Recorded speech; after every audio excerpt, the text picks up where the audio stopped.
na sabay naming pinirmahan ni SP Zubiri at dated March 13, by the way, ngayong araw, ay pumapatak na yung Metro ika nga ng 48 hours, a non-extendable period.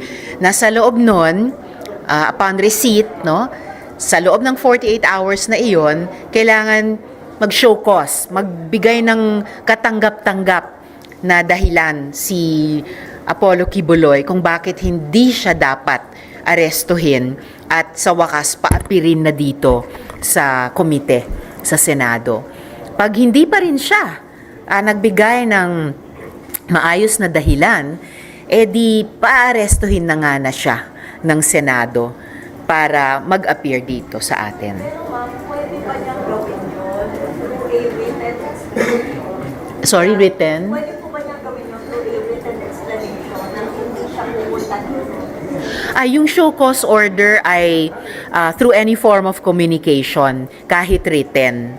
So, kung katanggap-tanggap, by some miracle, then tatanggapin ng Senado. Pero kung hindi katanggap-tanggap, and all indications so far would show there's no acceptable reason na hindi siya paapirin dito, then isasagawa na yung pag-aresto sa kanya. Ma'am, yung bang magiging reply niya, magiging solo determination nyo or ibabalik mo muli sa komite? And then, ito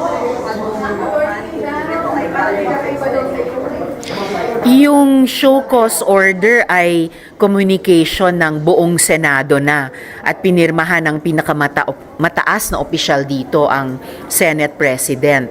So, I don't think kailangang pang bumalik sa committee ko dahil kumbaga yung buong Senado na ang nagpapa-appear sa kanya sa harap ng isa sa mga komite niya. Ma'am, sino mag-determine kung katanggap-tanggap yung explanation? Kayo lang po as chair or pagbobotohan pa rin ng committee?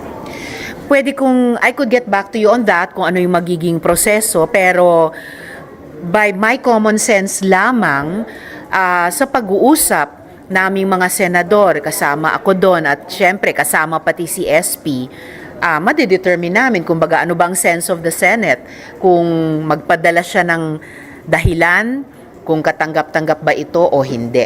Pero ang bottom line ay, there has to be finally some kind of decent answer from Quiboloy. Dahil hanggang sa ngayon, ang pawang ginagawa niya ay pagtatago, pagbibigay ng mga hindi maintindihang mga komento, pag-i-impose pa, pag-lay down pa ng mga kondisyones. Unlike any other person na naimbita na sa kasaysayan ng Senado para humarap sa committee hearing. Tuloy pumayag kasi Teka, paano ba to? Since yung focus order ay address kay Pastor, siya dapat sumagot, hindi lawyer ka. Kahit kung ang abogado ay sumagot, that should be on behalf of him, no? Or kung siya ang sumagot personally, siguro mas pinaka-okay yon. Pero ang pinaka-okay ay kung maayos yung sagot niya. Malamang hindi magiging katanggap-tanggap sa Senado, but as I said, if by some miracle maging katanggap-tanggap, at least finally magkakaroon ng maayos siyang komunikasyon sa Senado. Ma'am, ano yung magiging katanggap-tanggap? For example, sa posibleng isagot niya, what if decide niya security concerns? And what if decide niya na hindi talaga siya naniniwala na it will win for him to appear? He might as well appear na lang sa DOJ o kung saan. But magiging nakatanggap-tanggap. Not at all. Jurisprudence is firmly on our side. The Senate rules are firmly on our side. At mismong, speaking of jurisprudence, ang Korte Suprema ay nagsalita na rin tungkol dyan. At higit sa lahat, yung mandato ng Senado na magsimpleng pa-appear sa mamamayan. Sino pa man siya at napakarami ng matataas na opisyal ng church at state ay humarap na sa komite. Kaya bakit nag-i-insist si Quiboloy na wala siyang obligasyong humarap? No? Sino ba siya para sabihin iyon? At kailangan umabot pa sa ganitong punto na may show cause order pa para hindi siya maaresto. He's actually dug his own grave, sabi ko nga. Kung sana nagpakita na siya sa unang mga imbitasyon pa lamang namin, hindi na kailangang umabot sa ganito. Honestly, I cannot think of an acceptable reason na hindi siya paarestohin. Lalo na kung mananatili siyang magsabing he sees no reason to honor the Senate's invitation or subpoena or show cause order.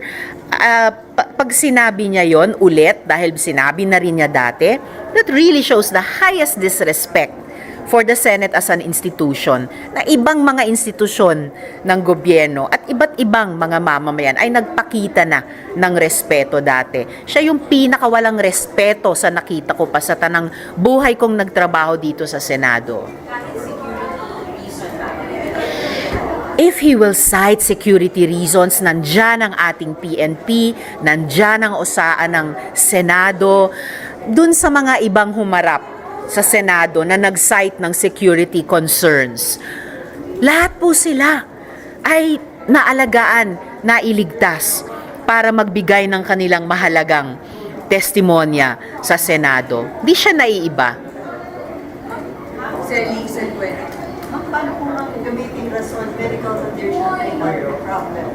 Ang medical condition po ay unfortunately isa sa pinakagasgas na ginagamit na dahilan to the detriment ng ating mga kababayan. May totoong mga medical condition, ginagamit ng mga taong ayaw humarap ng maayos. Well, hindi ko mapipigilan kung gusto niyang gamitin yung dahilang iyon, pero again, I don't think it would be an acceptable cause para hindi i-honor at magpakita ng respeto sa Senado.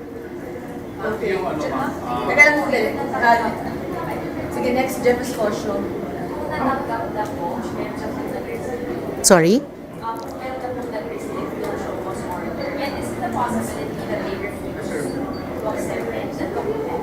Well, it's a possibility that they would refuse, pero going by precedent, ni-receive naman nila yung naunang subpoena ng Senado. So, I don't see any reason they should not accept yung show cause order. Natanggap na ba ang show cause order? Natanggap na ang show cause order ng abogado ni Quiboloy sa Makati. Pero isi-serve pa rin ito sa kanyang address sa Davao. Okay na, next, si Jeff Escocio. Ano ko lang po, paano po yung meron ding show cause order ang House? Oh. May coordination po ba ang Senate sa House sa pagsiserve? Sino po? Paano po ba yun? Kung sino maunang ano or paano? I don't think matter ito ng unahan at walang koordinasyon. Fundamentally dahil ang investigasyon ng Senado ay tungkol sa mga reklamo laban kay Quiboloy na mga inabuso niyang mga babae at minor de edad at ibang mga individual pa para sa iba't ibang alleged offenses na kapag maging finding ng komite at subject ng recommendation ay ipapailalim namin dun sa rekomendasyon kaugnay ng mga batas natin on yung consent, lalo na sa mga secretive religious organizations, mga posibleng amyenda sa mga batas paggawa natin, lalo na sa mga walang employee-employee relationship, pumapasok bilang volunteer di umano, pero nalalabag ang mga labor sa occupational safety and health standards, at pati yung mga batas natin kaugnay ng human trafficking. Sorry, nalimutan ko yung isang bahagi ng tanong nyo. Hindi ma'am, kung paano po ba sabi nyo nga hindi ito unahan? Yeah, yes. At yung Magpapadala na yata ang House Okay. sa Davao mismo. Okay, Paano po yung magiging, kung arestuhin o hindi? Kaninong custody? Maghihiraman po.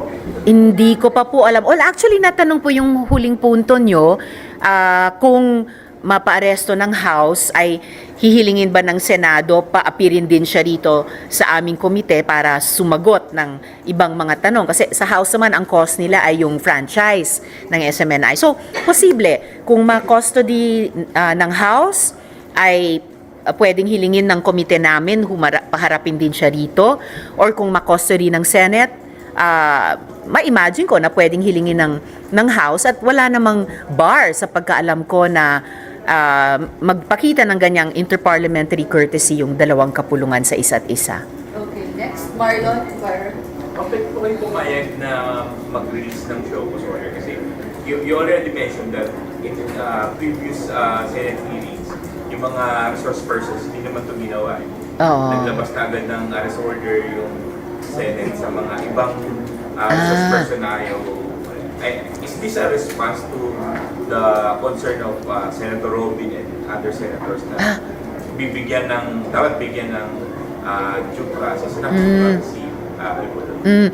Walang paglabag sa due process ni Kibuloy. At importanteng linawin ko dito po yung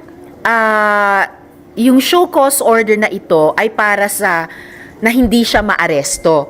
Yung naging objection noon, kasi nag-lapse na yon as of midnight last night, yung 7 araw para makabuo ng majority of the members of the committee na hindi po naman nabuo, yung 8, so lapse na po yung objection na yon, standing yung citing ko of ruling in contempt.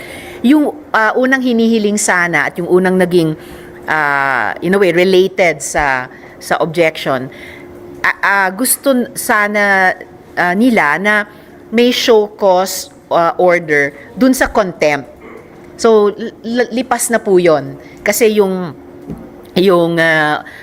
objection nga ay kumbaga nag-fail na kasi hindi nakabuo ng majority. Ito pong kasalukuyang show cause order, ito yung show cause order na mayroon na pinirmahan namin ni SP ay show cause order para hindi siya maaresto. So it's a further stage na. Hindi na yung gusto sanang show cause order for the contempt. Wala na po yun kasi nag-fail yung objection about that. Ito po ay show cause order para hindi siya maaresto. Ano pa yung isang bahagi ng tanong mo? Kasi yun nga po, yung previous kasi, Yes. nag-release agad ng Okay. arrest order without Okay. issuing a show cause order. Okay po. Pinaalalahanan po kami sa Senado na nagkaroon ng ruling ang Korte Suprema a couple of weeks ago na pinaalalahanan na bago magkaroon ng arrest, mayroong parang prior half step na show cause order so as not to be subject of arrest. So pinapakita nito yung talagang pagiging tapat ng Senado sa pagsunod at pag-enforce din ng aming mga rules. So, inoobliga namin ang aming mga sarili, sundin ang aming mga rules in like fashion, to the same degree. Obligado din ang mamamayan na tawag nito, kilalanin din at mag-comply sa rules ng Senado gaya ng ginawa ng napakarami ng tao bago ni Kibuloy. So, hindi siya nakikita na part of a plan to stall the hearing or to stall the issuance of arrest warrant against Kibuloy? Not at all, kasi ang object nga ng show cause order at yung arrest ay para paapirin na siya sa hearing. And again, related dun sa naunang tanong, unahan ba ito? Hindi rin kasi, halimbawa, meron na ring na-unseal na warrant sa US, sa California, for not 1, not 2, but half dozen na mga charges na mabibigat ang bawat isa.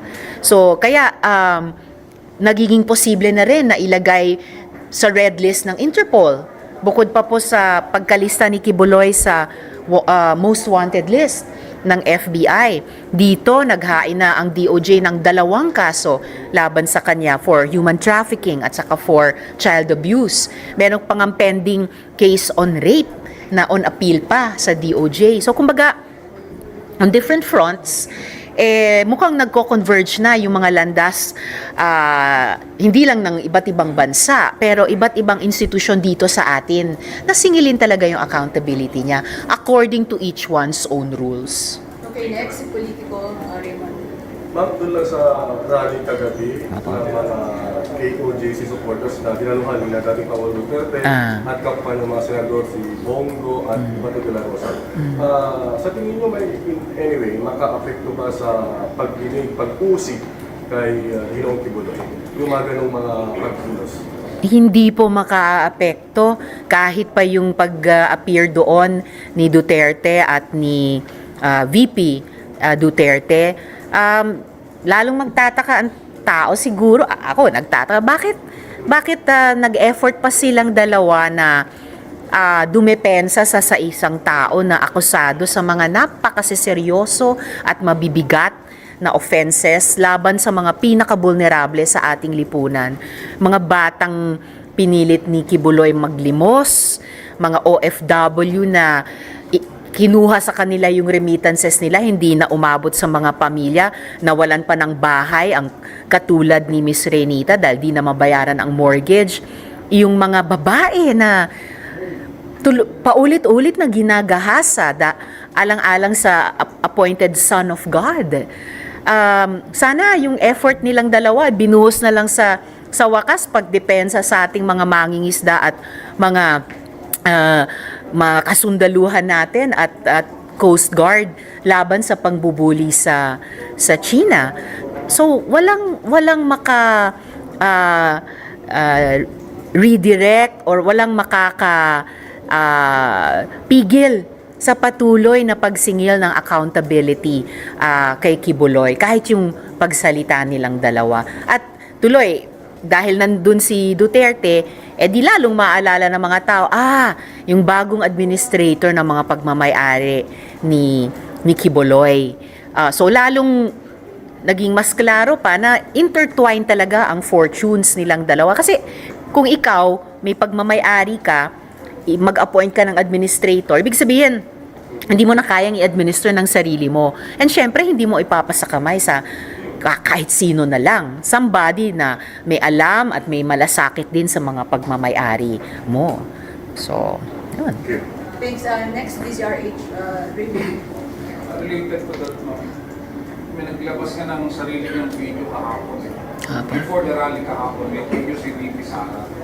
When she was harping on yung Senate investigation is more of a political event. Dahil wala naman daw iniidog legislation, just like what the other lawyers were saying in the past. Anong maging dating sa inyo ito? Especially coming from the second highest ranking officer of the land. Precisely. At ang second highest ranking official of the land dapat nagpe-pay attention sa mga statement at hearing bago nila komentan. Dahil klarong-klaro yung opening statement ko sa pinaka-recent hearing, no fewer than 3 ang lumilitaw na areas for corrective legislation. Yung binanggit ko po kaninang mga batas natin tungkol sa consent, lalo na sa ganyang klaseng mga secretive religious organizations, batas ng ating labor code, lalo na sa mga voluntary work di umano na walang employer-employee relationship, at yung mga legal protections sa ganyang employment status, at yung mga batas natin tungkol sa human trafficking. So, dapat inalam muna yan ni VP bago siya nag-comment ng ganyang wala namang kinalaman sa batas. And political, again, basahin niya yung resolusyon na aming dinidinig. Ito po ay tungkol sa mga grievous offenses laban sa mga babae at menor de edad sa kamay ni Kibuloy. Walang pinag-uusapang politika dyan. Simpleng karapatang pantao at dignidad ng mga tao at mamamayan na dapat dinedepensahan ng pangalawang pinakamataas na opisyal ng bansa. Hindi yung nag-abuso sa kanila. So yun na yung punto na most especially, parang nag-uus sila ng time to defend Pastor Kim. Hindi naman related most especially sa death and sana kay VP Sara. Yeah, precisely. Pero dito, kinukonsentrate nila yung oras sa defending Pastor Kim. Precisely. Yung mga batang pinilit na magmalimos, pinigilan ng mag-aral. Dahil yun ang halos full-time ginagawa nila. Yung mga pinangakuan ng scholarship sa Jose Maria College para maging full-time member at worker sa Kingdom, either hindi talaga binigyan ng scholarship or binigyan ng scholarship, tapos nung gusto nang humiwalay sa Kingdom, hanggang ngayon ayaw ibigay yung transcript of records, hindi na makapag-aral ulit, hindi maka-apply sa disenteng trabaho. So, sana dun na lang at sa kabuang mga problema at pangangailangan ng ating education system na hanggang sa ngayon ay nasa krisis, kaya nga nagbubuhos ng atensyon at enerhiya ang Kongreso sa isang EDCOM 2 process, nakatapos pa lang ng unang taon, nakapag-ulat na, dun na lang ibaling ni VP ang mga enerhiya niya sa halip na depensahan ang isang Kibuloy na nangaabuso pa nga sa mga bata at estudyanteng ito. Okay, last three na lang po. Share, Limpa, then Mean. Ma'am, dagdagan ko lang yung termino. Kasi ang argument ni Vicky sa halos pareho din sa argument yung mga witness, yung nakamas, tapos yung venue is not the right venue dahil nasa korte. Pinasisinungalingan niya ng Korte Suprema mismo. Hindi hadlang sa pagpapatuloy ng legislative investigation clearly in aid of legislation ang pendency ng mga kaso sa judiciary man. Executive man or iba pa ang nag-file niyan. Ika nga, ang isa ay hindi mas importante sa isa. At within rules ng Senate, ang pagpapatuloy ng ganitong mga investigasyon. Yung unang bahagi ng tanong nyo? Yung mga mask Okay. na hindi nyo raw talaga maipakita na rin. Okay. Again, kung nagpe-pay attention si VP, yung huling hearing namin ay buong pangalan na ang ibinigay ng mga testigo at ipinakita na nila ang kanilang mga muka mula sa kanilang kinaroroonan sa Singapore at sa Canada respectively. Meron din kaming ilang mga testigo sa mga unang hearing na nagpakita na rin ng muka, si Miss Arlene mula sa US at si Mr. Of course, yun yung huling mga hearing, si Miss Renita at si Sir Dindo. Hindi, yung Amerikanong, si Mr. Wood. Si Mr. Wood na nag-testify in person nung unang hearing. Pero yung iba naming mga testigo ay kinailangan sa ngayon mag-mask, kailangan kong gumamit ng alias sa pagtatanong sa kanila dahil sila ay hinaharas. Sila ay binabantaan ang buhay nila.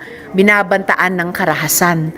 Yung isang nagtestigo sa amin, kinasing yung lugar niya 3 beses ng mga lalaking nakamotor. Sounds familiar?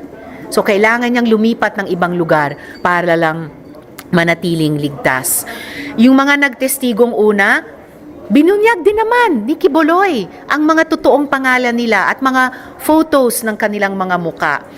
At kasunod niyan, ayan na nga, daan-daan, libo-libong mga tagasunod niya ay nangharas sa mga testigo. And in any case, kahit yung mga testigong kinailangan munang gumamit ng alias at magmask, ay nag-execute ng sworn affidavit. So sila ay nanumpa na paninindigan nila yung kanilang testimonya. At kung sila'y nagsinungaling, pwede silang kasuhan. Anong ginawa na ni Kibuloy? Nakatumbas ng kanilang pagiging makatotohanan at matapang. Wala. Last na lang, procedural lang. Tinanggap ng lawyer yung proposed order. Una, papayagan mo ba kung yung lawyer na mag-represent? And then second, gano'n kahirap yung journey ng pagkipag-usap sa mga kasama na huwag pumirma sa written objection? Actually, hindi po naging mahirap at ako po ay paulit-ulit na magpapasalamat sa mga kasama ko dito sa Senado na tumindig kasama ng mga babae at batang victim survivors ni Kibuloy. Tumindig na amin lamang ipinatutupad ang mga rules ng sarili naming institusyon at tumindig na huwag bawasan ang napaka-mahalagang kapangyarihan ng Senado na tawagin, tanungin, pasagutin ang sino mang mamamayan, mataas man siyang opisyal ng gobyerno tulad ng isang dating presidente, sitting Senate President noon, high cabinet officials, o kahit church officials. Humarap dati yung tinawag na Pajero Bishops na pinanindigan ng mga kasama ko na i-preserve at huwag bawasan ang napaka-precious na kapangyarihan ng Senado. Alamin ang mga bagay-bagay na may kinalaman sa pagtupad o paglabag ng ating mga batas para ito ay pagandahin alang-alang sa ating mga mamamayan. Yung unang bahagi ng tanong nyo? Yung lawyer. Papayagan nyo ba na siya na lang? Unang hearing pa lamang na nag-appear yung abogado ni Quiboloy, sinabi ko nga na hindi siya yung tatanungin ng komite dahil ang mga offenses alleged ay napaka-personal kay Quiboloy at hindi naman masasagot ng isang abogado, hindi naman masasagot ng buong kingdom ano ang nangyari at di nangyari sa bedroom ni Quiboloy. Sagot lang po ninyo, sabi kahapon ni Vice President, yung Senate hearing ay trial by publicity based on the testimonies ng mga nakatago ng mga mukha. Meron na kayong judgment kay Pastor Quiboloy. Wala pong trial by publicity kay Quiboloy. Ang judgment on innocence and guilt niya ay nasa labas ng kamay ng Senado, nasa kamay ng Korte. Kaya nga't may mga kaso nang inihain sa kanya dito sa Pilipinas, sa Estados Unidos at malay ba natin sa ibang mga bansa kung saan siya nag-ooperate. Yung gitnang bahagi ng tanong nyo, sorry.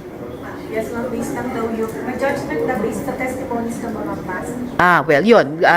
Gaya ng nabanggit ko kanina, kaya nila kailangang mag-mask at gumamit ng alias sa ngayon ay para sa kanilang seguridad na klarong-klarong binabantaan at inuudyok ni Quiboloy mismo ang kanyang mga tagasunod na bantaan yung kaligtasan ng aming mga witnesses. Pero paninindigan nila at pinananagutan nila ang kanilang sworn affidavits. Okay, last na po si Mayan. Sa akin yung 5 signatures balikan ko lang. Clearly yung majority ay gusto ipakontempt. Opo, tama. How does that see, ma'am, yung chances ng committee report niyo na it will also get majority of the seat? I'm very hopeful dahil magandang precedent itong inuphold yung ruling ko to cite Quiboloy in contempt at lalo pa yung sama-sama naming pinirmahan ni SP Zubiri ang show cause order para tungkol sa kanyang pag-aresto. May assurance si SP na once walang acceptable siyang paliwanag sa show cause order, arrest order na. Yun po yung effect ng isang show cause order at pati yung lengguwahe ng show cause order na non-extendable period ito of 48 hours. So start na siya, ngayong 48 hours? Yung original understanding ko ay simula sa ma-receive sa Makati office nung abogado niya. Pero posibleng sabihin pag na-receive dun sa Davao address niya, tulad nung sinerve ng Senado ang subpoena sa kanya. But in any case, it is still 48 hours non-extendable. And the Davao address, ma-receive today din, ma'am? As soon as possible. As soon as possible. So inintay lang po namin yung update ng OSA. Kapag ko lang, may schedule na yung next hearing. So kung halimbawa ma-receive today sa Davao, so 48 tomorrow. Tapos may weekend pa. So next week ang meeting. Kung ma-receive today sa Davao, 48 hours by Friday. Opo, Friday. So, magiging malaya na kami magtakda as early as next week. Depende na lang sa aming mga paghahanda. Pero ma'am, kung na-receive na ng lawyer niya sa Makati, di ba yun na yung patak ng 48 hours? Kung na-receive na lawyer? Akala ko nung una, pero may precedent na pina-receive namin sa yung subpoena sa Davao address. So, kung alin of course, I would prefer a sooner period, pero kung sabihin na papatak ang 48 hours from receipt sa personal address niya sa Davao, para sa akin, still, it's just 48 hours at non-extendable. Salamat. Walang mga